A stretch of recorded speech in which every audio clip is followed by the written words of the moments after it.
Islamophobia has been a big issue all over the world and in our current society. Muslims feel like they need to stand up for their religion. Many Muslims talk about their personal experience with racism and Islamophobia. After reading many articles and personal stories about Muslim Americans that grew up during 9/11, I found lots of similar stories. One that stood out to me the most was Isaac Patan. He shared that when he was younger, a little boy in his class told him he looked angry, and the boy was wondering if Isaac was going to bomb the school. Now, while kids are not the smartest with their choice of words, it's still very surprising that he said this. These stories create a layer of empathy and sadness for most people who find out about how Muslims still deal with discrimination today. Here is a video of Isaac talking about his experience as a Muslim growing up called Know Your Neighbor. There are a lot of videos out there that are basically trying to say that Muslims are normal, like, hi, I'm Muslim and I like baseball. But I want people to know I'm not normal. First we should question, why do so many Muslims feel the need to normalize themselves? What are we doing as a society that makes them not feel like they belong and like they're human and they're normal, and that's the one message they want to get across. That being said, normal is boring, normal is ordinary, and you know what they say in American Beauty, there is nothing worse in life than being ordinary. So growing up, being Muslim was what made me unique.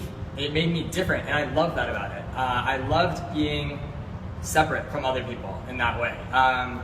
So one thing I have to say is, we're not the same, we don't have to be the same, that's why we live here in America. As you can see, Isaac shares that he doesn't want to be considered normal. Being Muslim is what makes me unique, he says. Isaac is sharing another quote here. I wonder how skinny Isaac would be without a bomb strapped to his chest. Here is another story. Susan Barakat shares how Islamophobia killed her brother. Here's a short audio clip of Suzanne's TED Talk. That is the last time I ever hug him. 10 days later, I'm on call at San Francisco General Hospital when I receive a barrage of vague text messages expressing condolences. Confused, I call my father, who calmly intones, "There's been a shooting in Dia's neighborhood in Chapel Hill. It's on lockdown, that's all we know." I hang up and quickly Google shooting in Chapel Hill. One hit comes up, quote, 3 people were shot in the back of the head and confirmed dead on the scene. Something in me just knows. I fling out of my chair and faint onto the gritty hospital floor, wailing. I take the first red eye out of San Francisco, numb and disoriented. I walk into my childhood home and faint into my parents' arms, sobbing. I then run up to Dia's room, as I did so many times before, just looking for him, only to find a void that will never be filled. Investigation and autopsy reports eventually reveal the sequence of events. Dia had just gotten off the bus from class. Razan was visiting for dinner, already at home with Yusr. As they began to eat, they heard a knock on the door. When Dia opened it, their neighbor proceeded to fire multiple shots at him. According to 911 calls, the girls were heard screaming. The man turned towards the kitchen and fired a single shot into Yusr's hip, immobilizing her. He then approached her from behind, pressed the barrel of his gun against her head, and with a single bullet lacerated her midbrain. He then turned towards Razan, who was screaming for her life, and execution style with a single bullet to the back of the head, killed her.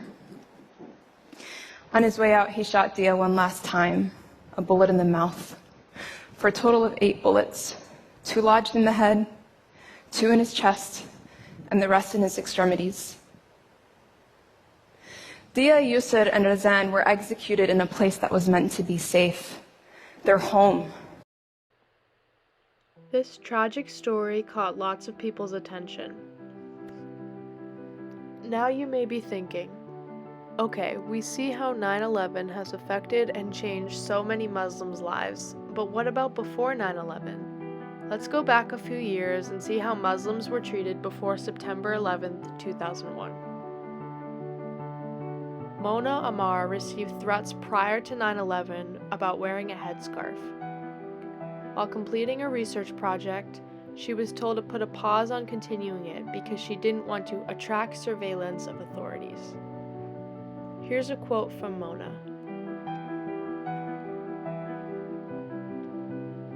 I was studying acculturation and mental health of Arab Americans at the time.